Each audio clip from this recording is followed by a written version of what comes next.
Good evening, everyone. Today we are going to discuss project presentation about cost prediction for EdTech product. We prepared our project under the guidance of Sarat Chandra and Bharat Kumar, and we are grateful that 360 Digit provide us this opportunity to present. Next slide.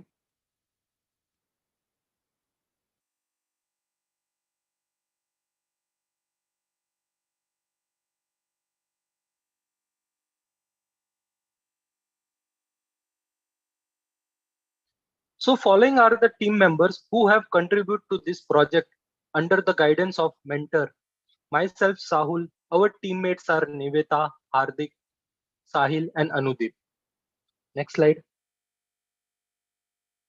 These are the content present in our project. We have introduction, project goal, CRISP-MLO methodology, technical stack, project architecture, data collection, data information, EDA, model building, model accuracy comparison, model deployment, output, challenges, and future scope. Next slide. Coming to the project introduction part, nowadays, EdTech industry is expanding at a rapid pace. To maintain high quality product at affordable price is challenging nowadays. Bad pricing decision cause a loss of big money. By the help of machine learning predicting a better price for product is reliable than a human interventions. Price optimization estimates the impact of pricing on sales performance and fixes the price that best suited for the objective of EdTech companies. Price optimization in EdTech help business in analyzing the buying pattern of customer and their performance for pricing. Thus, a quick and a viable pricing decision can be made with the aid of price optimization. Next slide. The objective of the project is to find the optimized price for the EdTech companies for a product with maintaining the quality of product. So they should sell the maximum number of product and also generate the maximum revenue. Next slide. Now let us discuss with the CRISP-MLO methodology. CRISP-MLO stands for Cross Industries Standard Process for Machine Learning with Quality Assurance. CRISP-MLO is a systematic way of doing any project to assure our quality of product.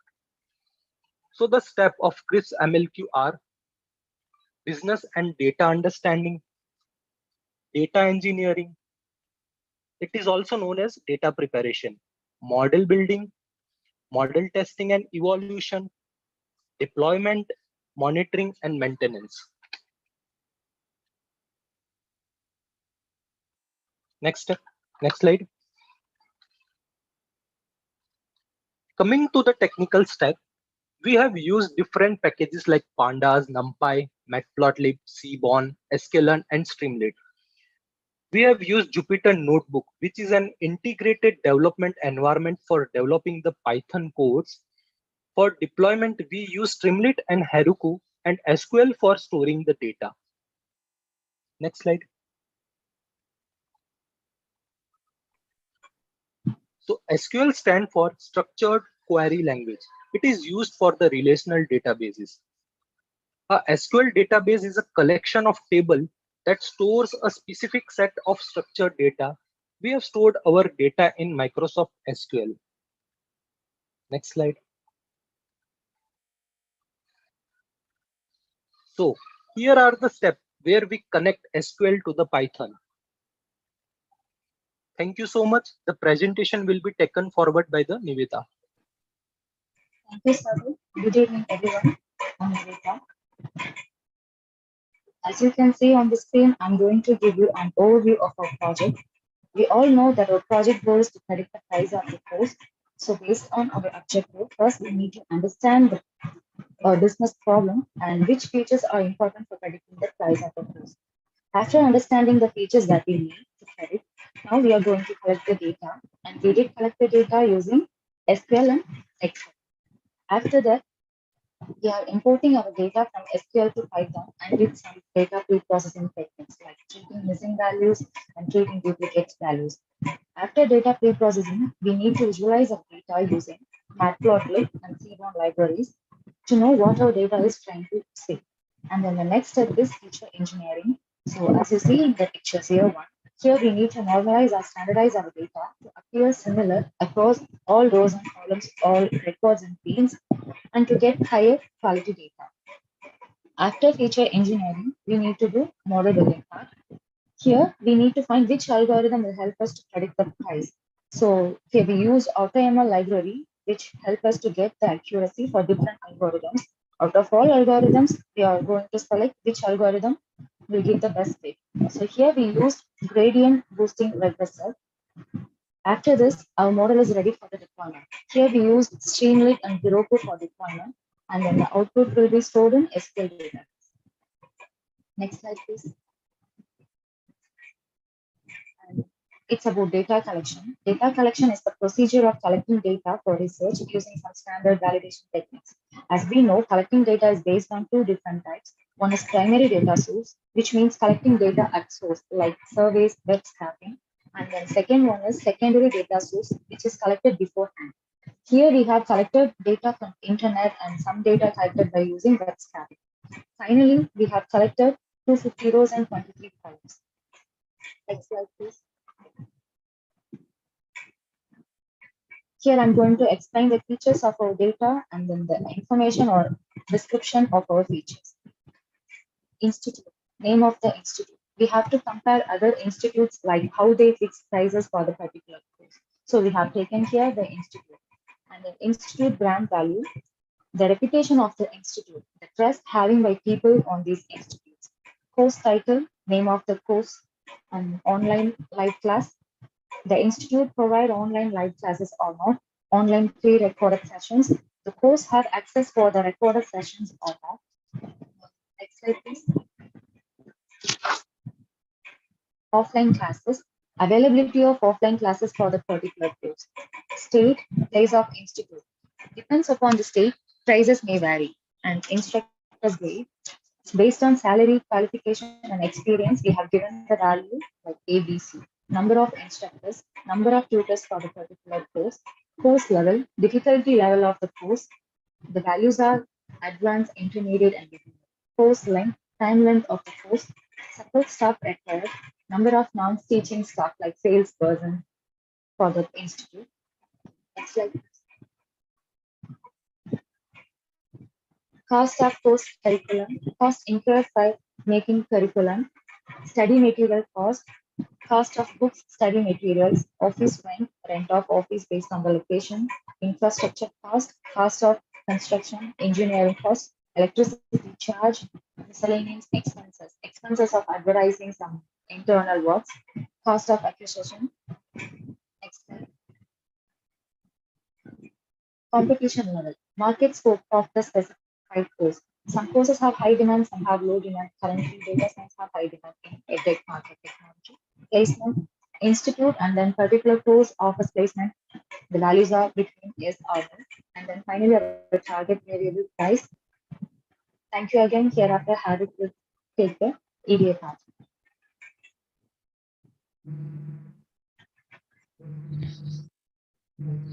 Thank you, Niveta. Hi, everyone. I am Hardik. I am going to explain the EDA part, which is exploratory data analysis. Whenever we engage in the predictive modeling activities, we need to first understand the data for which we are working from.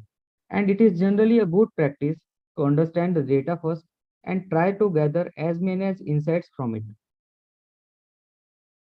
Exploratory data analysis refers to the critical process of performing initial investigation on data so as to discover patterns, to spot anomalies, to test hypotheses, and to check assumptions with the help of summary statistics and graphical representations.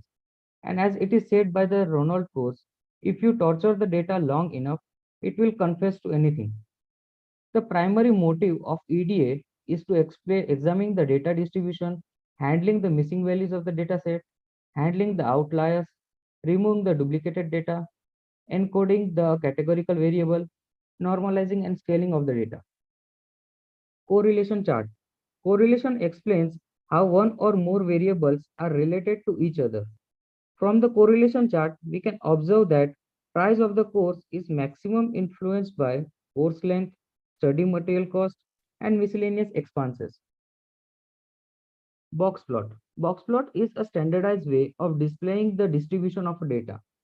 From the box plot, we can observe that course length data has the outliers and it has been removed with the Winsorization technique. Here, the bar graph has been plotted to compare the price, which is an output variable, to different features.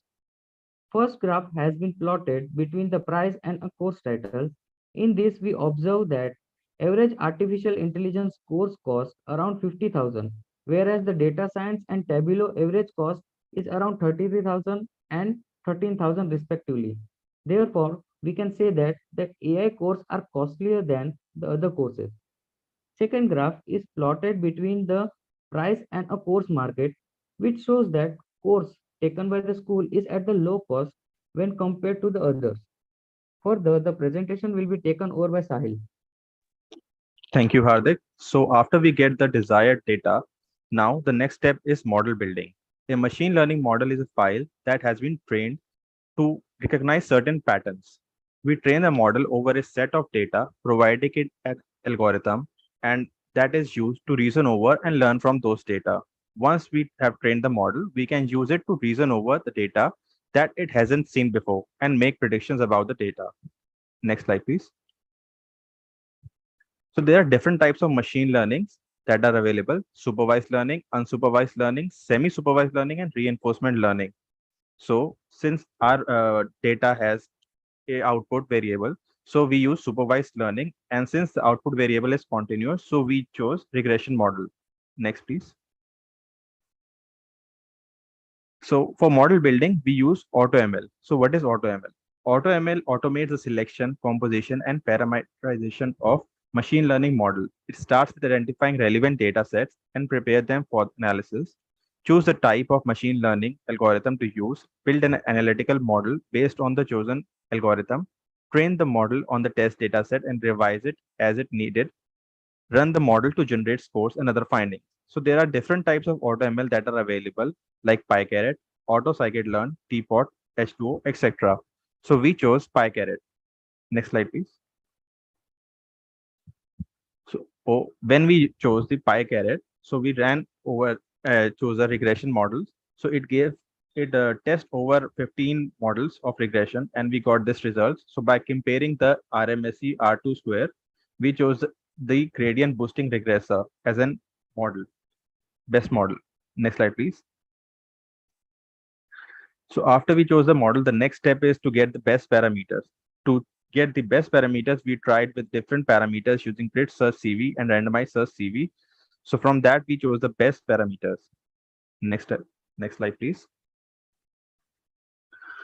After we get the best parameters, so to deploy and build a generalized model, we require to evaluate the model on different matrices, which help us to better optimize the performance, fine-tune it, and obtain best results. We use RMSE and R squared to evaluate the model performance. So this is the result we got. Next slide, please. After we get the model with the best parameters, the next step is for deployment. For deployment, we use Streamlit. Streamlit is an open source Python library. It enables developers to quickly build highly interactive web applications around their data machine learning models. So it is a super fast development to deployment time, and so why we choose a Streamlit library? We chose a Streamlit instead of Flask because the Flask web framework doesn't have any data visualization, manipulation, or analytical capabilities. Needs front-end development experience. Next slide, please. So we then deployed our model on Heroku. Heroku is a cloud platform as a service supporting several programming languages. The Heroku network runs the customer apps in virtual container, which execute on reliable runtime environment, which call it dynos. It lets developer scale the app instantly just by either increasing the number of dynos or by changing the type of dynos in the app runs in. Next slide, please. So this is the output screenshot we use. Next slide. This is the another input we gave, and this is the different output result. Next slide, please. So here we can see our model. So we can choose a different type of institute brand value, low or high, instructor grade. According to the experience, we can choose A or B. Number of instructor required to complete the course level, intermediate, high or low. Cost of curriculum, course length, we can choose. And then we can choose the office rent, study material cost, infrastructure cost, high, low. And then the office electricity charges, miscellaneous expenses, and cost of acquisition. The cost of acquisition is the marketing cost that is spent by the institute to acquire a customer. Competition level according to the high, medium, and low. Course title, different type of courses. Course market, to whom we are catering to, student, school or colleges. So online pre-record session available, not offline classes, state, support staff is required or not, certification is available, placement is available. So we got the result like this. So if the certification is not available and placement distance also not available, so accordingly we can see that price has reduced. Next it will be explained by Anudeep. Thank you. Thank you, Sahil. These are the challenges that we are going to face in EdTech industry. Limited budget. We need to provide everything like environment, technical staff, and course curriculum best in limited budget. High market competition. We have noticed that market is overheated with startups and venture capital. More than 20 billion were invested in EdTech companies. So how can we compete? Student privacy concerns. Once students join in a program and share details with others, it is a concern. Privacy protection must be implemented for securing the data. Tech issues, including issues with access to the internet or lack of possibility to use an appropriate device for learning. Hiring qualified staff. We need to search and find required staff. That one of the challenging for us. Next slide. Next slide, please. Future scope. Dynamic pricing. The price will be changing according to the market. Price awareness for the education and cost will be changed day by day. We will be updating according to the technological needs and trends. Digital adoption among people. People will adopt online classes, digital technologies will be more in future. That was all about cost reduction for the EdTech products. If you guys have any queries, you can ask. Thank you.